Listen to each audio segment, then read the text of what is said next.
Hello dear students. तो हमने solution chapter में लेक्चर 4 तक क्या पढ़ लिया था, relative lowering in vapour pressure. Okay, तो हमारे पास जो फाइनल रिजल्ट आया था वो कुछ ये आया था। Okay, P naught minus P S upon P naught, number of moles of the solute upon number of moles of the solvent, where the P naught is what, vapour pressure of the pure solvent, P solution is what, vapour pressure of the solution. ठीक है, हमने ये बोला था कि अगर हम non volatile solute अगर मिलाते हैं तो सॉल्यूशन का वेपर प्रेशर जो होता है वो कम हो जाता है, और वहीं से हम डिफाइन करते हैं lowering in vapour pressure and then relative lowering in vapour pressure. ठीक बात है। तो हम इसके ऊपर एक क्वेश्चन करते हैं। क्वेश्चन है हमारा, vapour pressure of pure benzene at certain temperature is 0.850। Okay, मतलब पी नॉट हमें दे रखा है 0.850 बार। ठीक बात है। A non volatile solute, non electrolyte की बात हो रही है। इलेक्ट्रोलाइट होता तो क्या होता है, इसकी चर्चा हम थोड़ी देर में करेंगे। सॉलिड वेइंग, मतलब हमारे पास वेट ऑफ सॉल्यूट कितना है, वेट ऑफ सॉल्यूट कितना है बेटा, 0.5 gram. When added to 39 gram of benzene, weight of solvent हमारे पास कितना है, 39 gram. Molar mass of benzene हमको पता है, molar mass of benzene, okay, benzene हमको पता है 78, और यही तो क्या है, यही तो सॉल्वेंट है।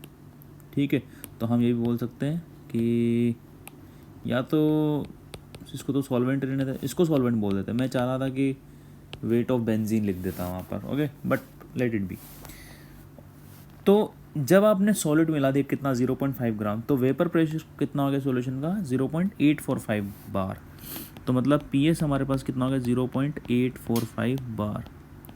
और क्या पूछा है, what is the molar mass of the solid substance, is it और नॉट। तो हम जानते हैं formula, P naught minus P S upon P naught, okay, upon, पीछे ऊपर देख लेते हैं, P naught is equal to N B upon N A, means W of solute upon molar mass of solute divided by W of solvent divided by molar mass of solvent. सही बात है। तो P naught की value put करते हैं, 0.850 minus 0.845 bar divided by 0.850 is equal to हमारे पास कितना आएगा ये, W of solute 0.5, molar mass of the solute निकालना है तो इसको हम रहने देते हैं। ये है हमारे पास वेट ऑफ सॉल्वेंट है 39, और ये हो गया हमारे पास 78। ठीक बात है बेटा। तो ये हमारे पास 2 times, now it will become 0.005, I think so, 0.850, 0.5 upon 0.5 into 2 upon M. Okay, तो हमारे पास m क्या हो गया, 0.850 डिवाइडेड बाय 0.005, क्योंकि ये क्या हो जाएगी, क्वांटिटी 1 हो जाएगी। तो m जो आया हमारे पास कितना आया, 170 ग्राम पर मोल। ठीक बात है, एनसीईआरटी का क्वेश्चन था एज इट इज़, तो काफ़ी अच्छा क्वेश्चन था। Okay, now we are moving to the next colligative. अब देखो, नेक्स्ट कॉलिगेटिव प्रॉपर्टी पढ़ने से पहले ना हम एक और चीज़ पढ़ते हैं जो कि काफ़ी इंपॉर्टेंट है, इज़ इट और नॉट। ठीक है, तो वो है वांटा फैक्टर। वांटा फैक्टर क्या होता है, देखो मैं थोड़ा सा इसके बारे में आपको एक हिंट देता हूँ कि व्हाट इज़ एक्चुअली वांटा फैक्टर। थोड़ा सा जस्ट अ मिनट। जैसे कि लेट्स से अपन कोई सॉल्यूशन लेते हैं, अपन ने ना एक सॉल्यूशन लिया, वो अपन ने पिछले क्वेश्चन देखा, नॉन इलेक्ट्रोलाइट वर्ड यूज़ लिया था। तो अगर इलेक्ट्रोलाइट लेंगे तो क्या होगा, यहाँ पर अपन ने क्या किया, कोई लिक्विड लिया, सॉल्वेंट लिया। अब ना लेट्स से इसमें एक सॉल्यूट डाला, जो कि नॉन इलेक्ट्रोलाइट है। नॉन इलेक्ट्रोलाइट मतलब पानी में जाके या लिक्विड में जाके डिसोसिएट नहीं हो रहा है। डिसोसिएट नहीं हो रहा है। मेनली हम जनरल जो पढ़ते हैं वो एक्वस सॉल्यूशन पढ़ते हैं, ठीक बात है ना। तो लेट्स से NaCl नहीं लिया हमने क्या ले लिया, ग्लूकोज ले लिया। तो ग्लूकोज क्या है, ऑर्गेनिक कंपाउंड, वो जाके डिसोसिएट नहीं हो रहा होगा। तो आपने अगर 100 मॉलिक्यूल्स ग्लूकोज के डाले तो वो 100 मॉलिक्यूल 100 ही बिहेव करेंगे, 100 ही बिहेव करेंगे, इज इट और नॉट। वो एज 100 मॉलिक्यूल ही बिहेव करेंगे अगर आपने ग्लूकोज के डाले तो, नॉन इलेक्ट्रोलाइट के डाले तो। लेकिन अगर मैं सेम चीज़ कहाँ पर लेता हूँ, वापस एक कंटेनर लेता हूँ, ओके, लिक्विड दिखा रहा हूँ ना यहाँ पर, वापस एक कंटेनर लेता हूँ मैं, ठीक है। अब उसमें मैं एक सॉलिड डाल रहा हूँ जो कि क्या है, electrolyte, let's say that is NaCl। अब इसके जैसे ही मैंने 100 मॉलिक्यूल डाले, यहाँ गए, यहाँ चले गए। अब NaCl की प्रॉपर्टी क्या है कि जैसे वो पानी में गया वो किस में डिसोसिएट हो जाएगा, Na+ एंड Cl- में। तो मतलब जब आपने 100 मॉलिक्यूल्स किसके डाले, NaCl के डाले, तो वो इस 100 काम नहीं कर रहे, अब वो क्या हो जाएंगे, डिसोसिएट हो जाएंगे Na+ एंड Cl- में, और उनका नंबर कितना हो जाएगा, 200 हो जाएगा, इज इट और नॉट। तो मतलब अब जो चेंजेस 100 मॉलिक्यूल के कारण आने वाले थे, जो मॉलिक्यूल 100 मॉलिक्यूल से जो चेंजेस 100 मॉलिक्यूल्स के कारण आने वाले थे, अब वो चेंजेस कितने मॉलिक्यूल्स के कारण आएंगे, 200 के कारण आएंगे, इज इट और नॉट। मतलब जो नॉर्मल चीज़ क्या थी 100, बट अब नॉर्मल क्या हो रहा है 200, मतलब हमारे पास आइटा क्या हो गया 2, वांटा फैक्टर क्या होगा 2, इज इट और नॉट। तो मतलब हमको इसको अकाउंट में लेना पड़ेगा किसी भी हालत में, समझ में आई क्या बात।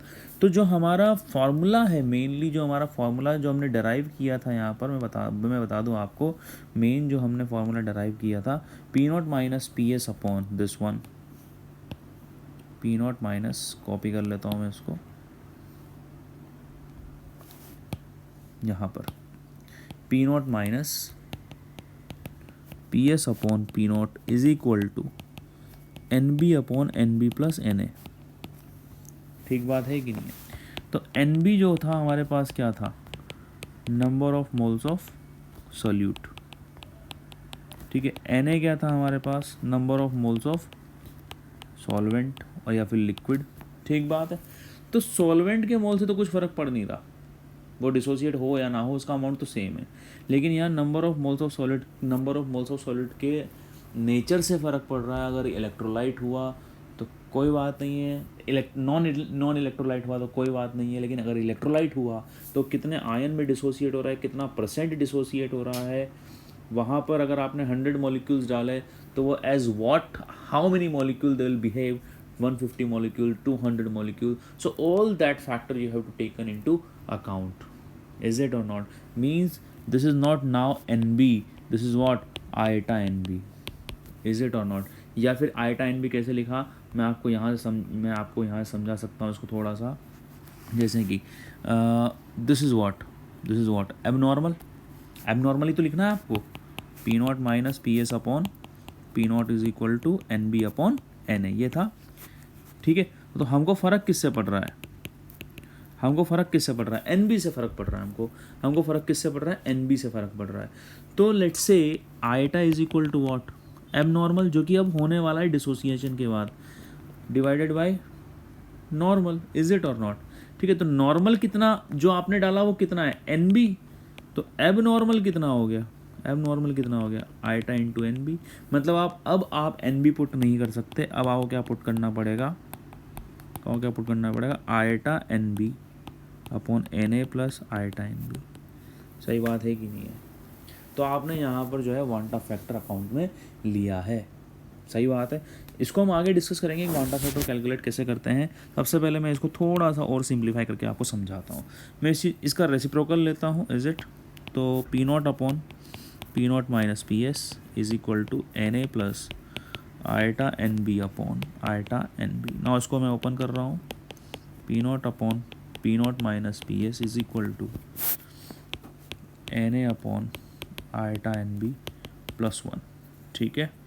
Now the next thing is the Na iota NB is equal to P0 upon P0 - PS minus 1, then Na upon iota NB is equal to PS upon P naught minus PS. So we can say that again, take the reciprocal.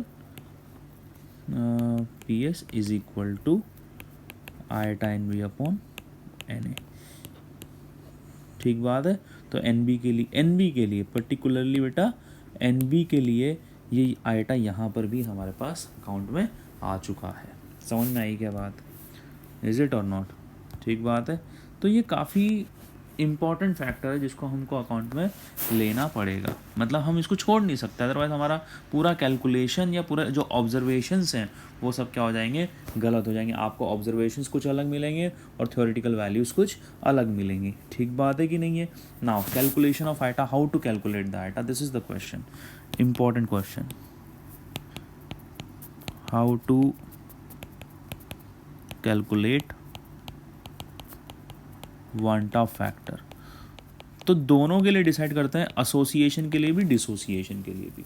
जैसे NaCl dissociate हो रहा था तो उसके लिए कैसे calculate करेंगे, या फिर कोई पार्टिकल एसोसिएट होता है, जैसे कि आपने 100 डाले, अब एसोसिएट होकर वो 50 पार्टिकल बना लिए. इज इट और नॉट? तो जो चेंज ऑब्जर्वेशंस हो जाएंगे वो क्या हो जाएंगे, हाफ एज एक्सपेक्टेड. ठीक बात है. तो हम जो मेनली डिस्कस करेंगे, डिसोसिएशन के लिए डिस्कस करेंगे, जो कि मैं आपको समझाऊंगा. डिसोसिएशन के लिए लेट्स से कोई भी पार्टिकल है AN, वो डिसोसिएट हो रहा है Na में. उसके मैंने शुरुआत में ना कितने मोल लिए, A mole in the initially मैंने कितने मोल लिए, A मोल. ठीक है, इसके कुछ नहीं. एट इक्विलिब्रियम या at final A minus A alpha means alpha percent has been dissociated, where alpha is equal to what, the percentage or the degree of dissociation. कितना परसेंट डिसोसिएट हुआ. ठीक बात है. तो इसके 1 मोल से कितने मोल बन रहे थे, N मोल. इसके A अल्फ़ा कंज्यूम हुए तो इससे कितने बनेंगे, Na अल्फ़ा. ठीक बात है कि नहीं है? अब इनिशियली मोल्स जो थे वो कितने थे, A. एट इक्विलिब्रियम मोल्स कितने हो गए, total moles A minus A alpha plus Na alpha. यहाँ पर चाहे तो आप, मैं ये लिख सकता हूँ कि सिस्टम का total moles at equilibrium total mole कितने हो गए, A माइनस A अल्फ़ा, इसके मोल. ठीक है, तो इसको मैं क्या लिख सकता हूँ, A into 1 plus N minus 1 alpha. Is it और नॉट? तो ये चीज़ नॉर्मल हो गई जो आपने ली थी initially 100 molecules, but now it is getting dissociated and forming this much moles also. तो द टोटल मोल, मतलब अब जो सॉल्यूशन में प्रेजेंट हैं उनके बारे में हमें चर्चा करनी है. तो आइटा हमारे पास क्या हो जाएगा, the abnormal, this is the abnormal upon normal, A upon 1 plus N minus 1 alpha upon A. Okay, तो आइटा हमारे पास कितना हो जाएगा, 1 प्लस N माइनस 1 अल्फ़ा. ठीक बात है बेटा? Any doubt in this? Okay, कोई दिक्कत है किसी प्रकार की? चलिए, तो आइटा हम ऐसे कैलकुलेट करते हैं फॉर डिसोसिएशन. अगर एसोसिएशन की बात हो तो केवल एक चेंज आता है, 1 plus 1 upon N minus 1 beta. जैसे कि यहाँ पर अल्फ़ा डिग्री ऑफ डिसोसिएशन था, बीटा क्या हो जाएगा, डिग्री ऑफ एसोसिएशन.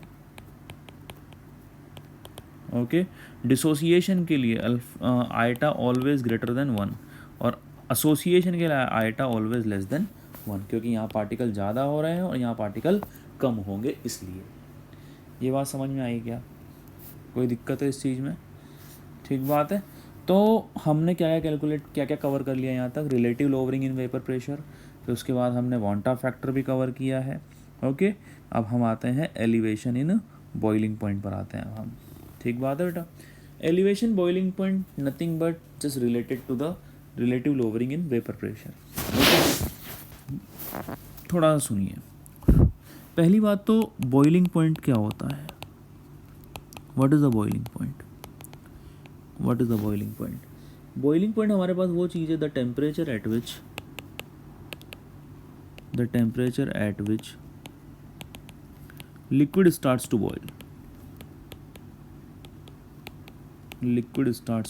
बॉइल. ठीक बात है? अब ये डेफिनेशन अपन बचपन में पढ़ते आ रहे हैं, लेकिन एक्चुअल डेफिनेशन क्या है? The temperature at which vapour pressure of liquid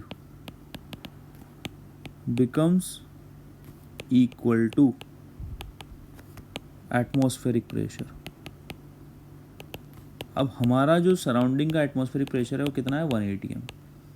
तो अगर किसी भी लिक्विड का द टेम्परेचर एट विच, जैसे अब टेम्परेचर की बात क्यों की गई है, वही बॉइलिंग पॉइंट होगा।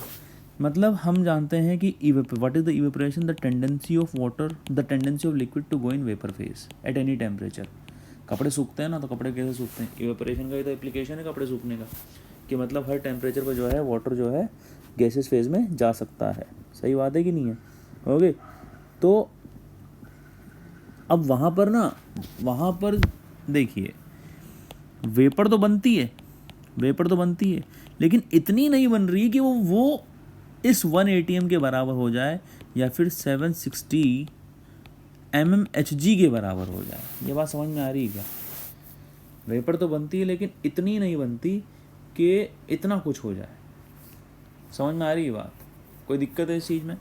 तो हमें धीरे धीरे टेम्परेचर बढ़ाना पड़ेगा। धीरे धीरे जैसे जैसे टेम्परेचर बढ़ाएंगे वेपर जो है वो बनती जाएगी तो वेपर प्रेशर बढ़ता जाएगा, और एक समय ऐसा आएगा जब वेपर प्रेशर एटमॉस्फेरिक प्रेशर के बराबर हो जाएगा।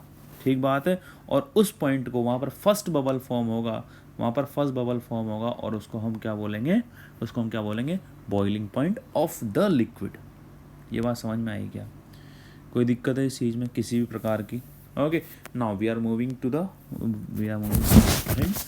तो हम अब क्या कर रहे हैं? देखो, हाउ बॉइलिंग पॉइंट एलिवेट्स। कभी किचन में काम किया होगा तो चाय वगैरह बनाई होगी तो चीनी जो है हम थोड़ा सा एंड में डालते हैं, है ना? ये प्रथा चली आ रही है। उसके पीछे साइंटिफिक रीज़न भी है क्यों डालते हैं, लेकिन अभी चर्चा नहीं करेंगे उसके बारे में। ओके, तो लेट्स से एट एनी टेम्परेचर हमारा जो चाय है वो उबल रही है, उसका बॉइलिंग पॉइंट आ चुका है। मतलब जो वेपर बनी हुई है, यहाँ पर जो वेपर बनी हुई है उनका प्रेशर जो है वो किसके बराबर हो गया? 1 atm के बराबर हो चुका है। ठीक बात है, 1 atm के बराबर हो चुका है। अब आपने ना यहाँ पर क्या किया, कुछ टेबल स्पून जो है यहाँ पर आपने क्या कर दिया? चीनी डाल दी, शुगर क्रिस्टल्स डाल दिए। अब शुगर क्रिस्टल्स जो होते हैं बेटा, हमारे शुगर क्रिस्टल क्या होता है? नॉन वोलेटाइल हो गए। नॉन वोलेटाइल होते ही वो ये वाला जगह क्या कर लेंगे? ऑक्यूपाई कर लेंगे। जैसे अपन ने रिलेटिव लोअरिंग वेपर प्रेशर में पढ़ा था ना, ये जगह ऑक्यूपाई कर लेंगे। ये जगह जैसे उन्होंने ऑक्यूपाई की, हमारे पास वेपर इक्विलिब्रियम क्या हो जाएगा? बिगड़ जाएगा। और जो वेपर ऊपर जानी चाहिए थी वो नहीं जाएगी। मतलब यहाँ पर वेपर अमाउंट क्या हो गया? वेपर अमाउंट कम हो गया तो वेपर प्रेशर क्या हो गया? वो भी कम हो गया। Means not equal to 1 atm। ठीक बात है। या फिर हम क्या बोलते हैं? Vapour pressure now less than 1 atm। ठीक बात है। तो अब वो उबलना बंद हो गया। Let's say that temperature was for 100 degree centigrade. That temperature was 100 degree centigrade at which the liquid was boiling and the vapour pressure was equal to 1 atm। लेकिन जैसे ही आपने शुगर क्रिस्टल डाला, हमारे पास वेपर प्रेशर क्या हो गया? Vapour amount क्या हो गया? कम हो गया। वेपर प्रेशर कम हो गया, मतलब वो 1 atm से कम हो गया। मतलब अब वो बॉईल करना बंद कर देगा। इसका मतलब क्या है? कि वेपर प्रेशर इतनी कम हो गई कि वेपर बनना कम हो गई कि वेपर प्रेशर 1 atm से कम हो गया। तो मतलब अब आप क्या करोगे? उसको उबालने के लिए और वेपर बनाओगे। और वेपर कैसे बनाओगे? आपको क्या करना पड़ेगा? इसका टेम्परेचर राइज करना पड़ेगा। टेम्परेचर राइज किया, वापस से उतनी ही वेपर बनी, वापस से सिस्टम इक्विलिब्रियम पर आया, वापस से वेपर, यहाँ जो वेपर थी उसने अपना वेपर प्रेशर किसके बराबर प्राप्त किया? 1 atm को अचीव किया। इज इट और नॉट? 1 atm को उसने अपना वेपर प्रेशर वापस से अचीव किया और लिक्विड वापस से बॉईल होना स्टार्ट होगा। मतलब आपने क्या देखा कि हमने जैसे ही शुगर क्रिस्टल डाले, हमें टेम्परेचर बढ़ाना पड़ा उसका बॉइलिंग पॉइंट लाने के लिए, and this is only called what, elevation in boiling point. समझ में आएगी बात? इसको हम एक ग्राफ से भी समझते हैं, ज़्यादा अच्छे से समझ में आएगा। सबसे पहले तो उसके लिए ट्रिपल कर्व समझना पड़ेगा। ट्रिपल पॉइंट कर्व वाटर का, वो कुछ इस तरह का होता है।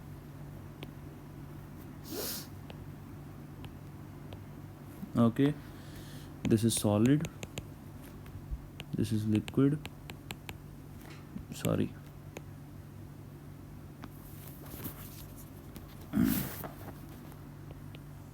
just a minute.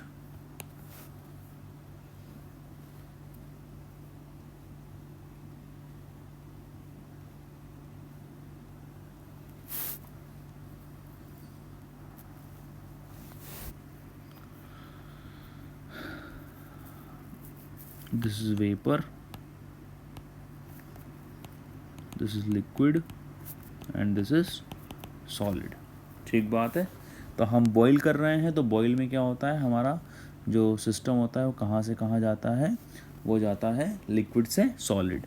तो लिक्विड से सॉलिड जो हमें लाइन दिख रही है, बॉइलिंग में हमारा जो सॉल्वेंट है या फिर वाटर है वो कहाँ से कहाँ जाता है, लिक्विड टू वेपर, और उसमें हमें ये वाली लाइन दिख रही है।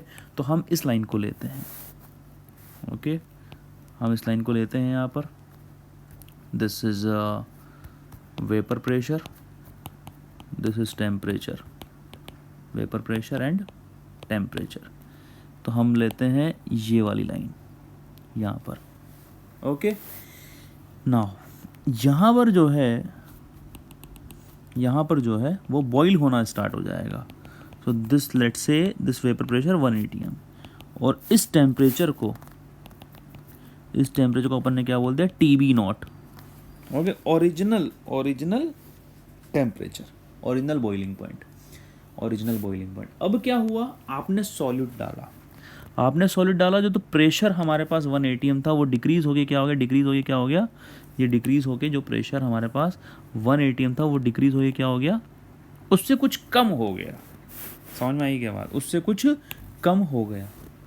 तो मतलब वापस से उस वेपर प्रेशर को अचीव करने के लिए आपको आगे बढ़ना पड़ेगा, इज इट और नो? आपको आगे बढ़ना पड़ेगा और वो टेम्परेचर लाना पड़ेगा, उसके लिए वो टेम्परेचर बढ़ाना पड़ेगा। तो दिस इज़ व्हाट, TB। कोई दिक्कत है क्या? तो मतलब आपने क्या किया, टेम्परेचर को बढ़ाया, एंड इसी को क्या बोलेंगे, एलिवेटेड टेम्परेचर। ओके, या फिर हम क्या बोलेंगे, एलिवेशन इन बॉइलिंग पॉइंट की वैल्यू हमारे पास क्या हो गई, TB minus TB not. This is elevated and this is हमारे पास जो ओरिजिनल सॉल्वेंट का था। कोई दिक्कत है क्या बेटा? इस ग्राफ को थोड़ा आगे बढ़ाएंगे तो कुछ इस तरह दिखेगा। ओके, इसी को हम क्या बोलते हैं, elevation in boiling point, delta TB। कोई दिक्कत है इस चीज़ में? ओके, चलिए यहाँ पर TB नॉट क्या है, boiling point of pure solvent और liquid, and TB is equal to after dissolving the non volatile solid, means boiling point of solution. Okay, अब हमारा जो डेल्टा TB है, ये एक कोलिगेटिव प्रॉपर्टी है। तो नंबर ऑफ पार्टिकल्स पर डिपेंड करेगी। ओके, तो नंबर ऑफ पार्टिकल्स पर डिपेंड करेगी, तो हम इसको डायरेक्टली प्रोपोर्शनल टू कर देते हैं क्या, मोलैलिटी। ठीक बात है। तो डेल्टा TB हमारे पास क्या हो जाएगा, KB इंटू मोलैलिटी। ठीक बात है। और KB क्या है, मोलाल एलिवेशन कांस्टेंट, या फिर इसको क्या भी बोलते हैं, इबिलियोस्कोपिक कांस्टेंट। ओके बेटा, now if van't factor is taken into account,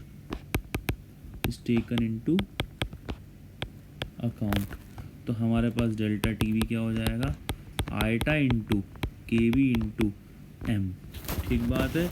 तो हम क्या बोल सकते हैं कि जो मोलैलिटी है वो एक्चुअली होती क्या है, number of moles of solute, wait of solvent into gram into 1000। Now N2 is what, the given mass upon molar मास। ठीक है, तो हम यहाँ पर हम इसको लिख देते हैं W2 into 1000 divided by M2 into W1। तो what is the delta TV? Iota into KB into W2 into 1000 divided by M2 into W1। Okay, clear or not? Okay, this is the formula for the delta TB, but no need to remember this. You just remember the concept, this one only. Okay, and this one after considering the Wanta factor into account.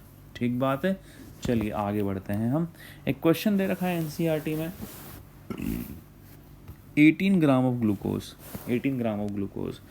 हाँ, मैं आपको वांटा factor के कुछ example देना भूल गया था, तो मैं वो यहाँ पर ही दे देता हूँ एग्जांपल्स। जैसे ग्लूकोज हमारे पास क्या है, एक नॉन इलेक्ट्रोलाइट है। मतलब ये डिसोसिएट नहीं होगा। ठीक बात है, डिसोसिएट नहीं होगा, तो इसके लिए आइटा 1 रहेगा। कोई दिक्कत है इस चीज़ में? आइटा इसके लिए हमारा 1 रहेगा, क्योंकि अल्फ़ा क्या हो गया, 0 हो गया। इज इट और नॉट? ओके, तो ऐसे कौन कौन है? यूरिया आ जाएगा आपके पास, सुक्रोज आ जाएगा आपके पास, ओके, बहुत सारी चीज़ें जो भी हमारे ऑर्गेनिक कंपाउंड्स रहेंगे वो सब के लिए आइटा 1 रहेगा। लेकिन जैसे कि मान लीजिए मैं NaCl की बात करता हूँ, NaCl। अब this is now electrolyte, so Na++Cl-, तो हमारे पास इसके लिए आइटा रहेगा 2। कैसे आया 2? हम ये मानते हैं this is a strong electrolyte. अब स्ट्रॉन्ग इलेक्ट्रोलाइट 100% डिसोसिएट होगा, तो alpha is equal to 1, iota is equal to 1 + n-1 alpha. अब ये एक कितने पार्टिकल में टूटा? 2 पार्टिकल में, तो इसके लिए n कितना हो गया? 2, तो 1 + 2 - 1 इंटू 1, आइटा कितना आ गया? 2। अब ना ये फॉर्मूला आपको स्ट्रॉन्ग इलेक्ट्रोलाइट के लिए लगाने की ज़रूरत नहीं है, क्योंकि वो 100% डिसोसिएट होते हैं। तो केवल आपको ये चेक करना है कि those strong electrolyte are dissociating into how many ions. Like one of the example I am taking one of the example K4 AgCN6. Okay, so what does it mean? 4K + 1 plus AgCN6 - 4, तो मतलब कितने ion हो रहे हैं? 5, तो मतलब iota कितना हो जाएगा? 5। कोई दिक्कत है इस चीज़ में किसी भी टाइप की? ओके, अब कुछ क्वेश्चन ऐसे ही मिल सकते हैं। लेट्स से कि हमारे पास एक वीक इलेक्ट्रोलाइट है CH3COOH। ओके, अब ये डिसोसिएट हो रहा है लेट्स से 50%, तो what is the iota for this? तो iota is equal to 1 + n-1 alpha. Now it dissociate into what? CH3COO- plus H+। तो इसलिए n की वैल्यू कितनी हो गई? 2, क्योंकि 2 आयन्स हैं। 1 + 2 - 1 0.5, 1.5 इज द आंसर। ओके, तो ऐसे हम आइटा कैलकुलेट वहाँ पर करते हैं। ओके बेटा, चलिए अब ये क्वेश्चन करते हैं। मैं इसको ना हटा रहा हूँ, इसको मिटा रहा हूँ मैं, आप चाहो तो पोज करके नोट डाउन कर लेना। Yes, 18 gram of glucose is dissolve in, means अपन को क्या दिया हुआ है? वेट ऑफ सॉल्यूट दिया हुआ है 18 gram is dissolve in 1 kilogram water, means W of solvent भी दिया गया है अपन को 1 kilogram, means this is 1000 gram. At what temperature will water boil? At 1.013 bar, at nothing but 1 atm। Okay, KB आपको दिया गया है 0.52। तो मतलब अब ग्लूकोज है, तो ग्लूकोज जो है ना हमारे पास नॉन इलेक्ट्रोलाइट है, तो उसके लिए आइटा क्या हो जाएगा? 1। तो delta TB is equal to what? Iota into KB into वो वाली सब सारी चीज़ें लिखते हैं, W2 into 1000 M2 into W1 इन ग्राम। यही था, मुझे तो याद रहता नहीं है फॉर्मूला, यही था। ओके, चलिए, तो ये वैल्यू 1, KB हमको पता है। Delta TB is what? TB minus TB naught क्या है? ये है हमारे पास 100 डिग्री सेंटीग्रेड। अब आप चाहे यहाँ पर चाहे आप यहाँ पर 373 केल्विन लिखो, चाहे 100 डिग्री सेंटीग्रेड लिखो, बात एक ही है। Are you getting my point और नॉट? अगर आप, क्योंकि आपका जो आंसर आएगा वो डिग्री सेंटीग्रेड में आएगा, तो आप उसको वापस से केल्विन में कन्वर्ट कर लेना, क्योंकि जब हम डिफरेंस देखते हैं टेम्परेचर में, तो चाहे वो डिग्री सेंटीग्रेड हो चाहे केल्विन हो, बात एक ही होगी, बात डिफरेंट बिल्कुल भी नहीं होगी। ओके, फिर भी अगर आप चाहें आपकी सांत्वना के लिए हर चीज़ आप केल्विन में पुट कर सकते हैं। तो लेट्स से दिस इज 373 केल्विन।